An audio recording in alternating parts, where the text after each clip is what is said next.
Day 2 of living my dream as a pastry student in Paris. Today was so jam-packed, but it went by so quickly at the same time. Remember the 2 different short crusts we made yesterday? Today we're rolling them out to make a flan tart and the beginnings of an apple tart and lemon tart.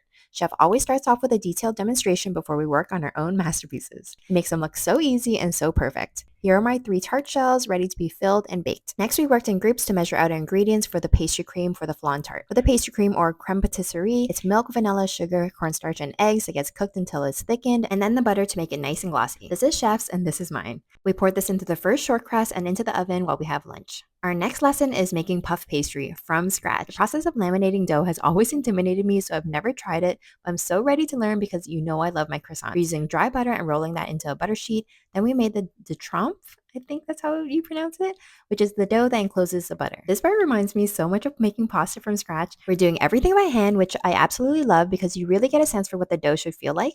And once the dough comes together, we cut slits on the top and then into the fridge to chill. In the afternoon, we went on a very delicious patisserie tour around the neighborhood. Our first stop was at a French Korean bakery that won an award for their flan tart. We walked over to Au Bon Marché, which is a department store, and the pastries here were so gorgeous. I wanted every single one, especially the Saint Honoré. In January, you must have the galette de roi, which is a king's cake. I also picked up some special caramels and chocolates next door. Pierre Hermé, of course, and our last stop was the bakery that makes those massive croissants. I definitely need to come back. Then we headed back to the campus to try them all. My top 2 for the next time you're in Paris is the vanilla tart from Pierre Hermé, and you absolutely cannot miss the flan tart from Mille et Un. It was life-changing.